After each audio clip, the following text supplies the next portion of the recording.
नमस्कार। बालेन शाह र रवि लामिछानेको पार्टी रासोपा कुन अवस्थामा अरू पार्टी जस्तै पतन हुन सक्छन्, यसको बारेमा विश्लेषण गर्दैछु। नेपाली जनताले अहिले बालेन र रविलाई विकल्पको रूपमा रोजेका हुन्, नयाँ मालिकको रूपमा होइन।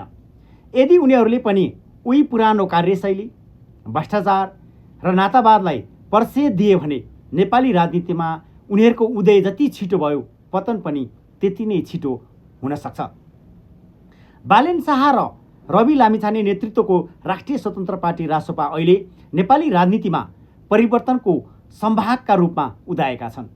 तर इतिहास साक्षी छ, नेपालमा ठुला भनिएका पार्टीहरू काङ्ग्रेस, एमाले, माओवादी पनि कुनै समयमा यसै गरी लोकप्रिय थिए।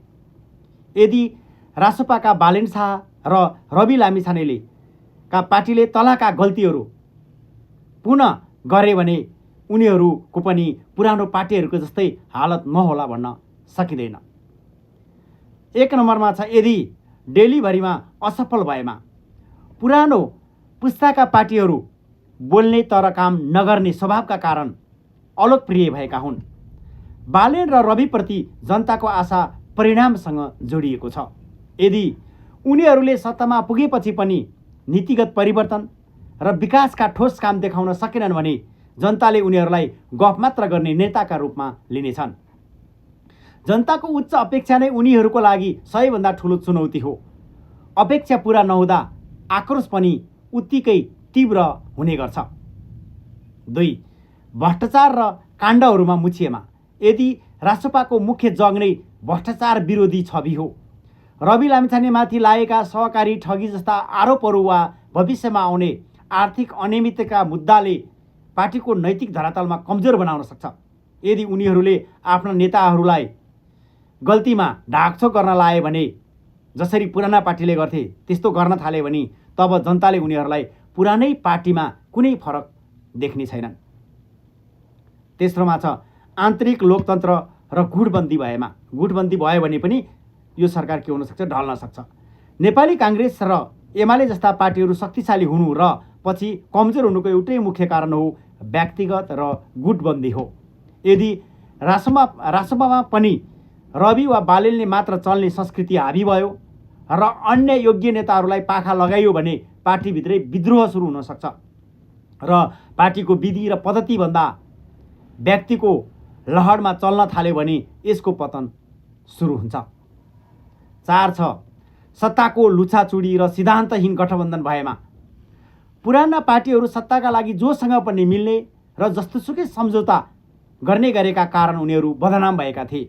यदि रासोपालाई पनि केवल मन्त्री पदका लागि आफ्ना एजेन्डाहरू, वैदेशिक रोजगार, सुशासन त्यागेर पुराना पार्टीहरूसँगै सत्ताको खेलमा मात्र केन्द्रित भयो भने यसको मौलिकता हराउनेछ र लोप हुन सक्छ। 5औँमा छ, अहङ्कार र आलोचना सुन्न नसक्ने प्रविधि भएमा बालेन शाह र रवि लामिछाने दुवै सामाजिक सञ्जालमा निकै शक्तिशाली व्यक्तित्व हुन्, तर कहिलेकाहीँ समर्थकहरूको भिड देख्दा नेताहरूमा अहङ्कार बढ्न सक्छ। लोकतन्त्रमा प्रश्न गर्नेहरूलाई दुश्मन देख्ने र रचनात्मक आलोचनालाई स्वीकार नगर्ने प्रवृत्तिको हावी भयो भने उनीहरूबाट जनता टाढिन सक्छन्। त्यसैले यस्ता कुराहरूमा यो पार्टीले विचार गर्न आवश्यक छ। यदि यो पार्टीले पनि उही पुरानो कार्यशैली, भ्रष्टाचार र नातावादलाई पर्से दिँदै अगाडि बढ्यो भने नेपाली राजनीतिमा उनीहरूको उदय जति छिटो भयो त्यति नै चाँडो पतन नहोला भन्न सकिँदैन। त्यसैले पहिलो दिनबाटै राम्रो तरिकाले काम गरेमा रासोपा अर्को 5 वर्षपछि पनि फेरि उदाउने छ, नत्र अरू पार्टीकै हालतमा चाहिँ नपुगेला भन्न सकिँदैन।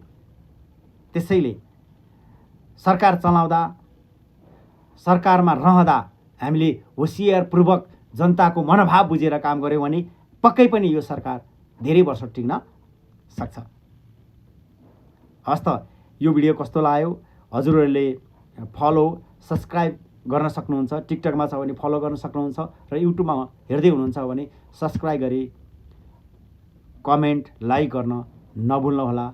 हस् त, नमस्ते।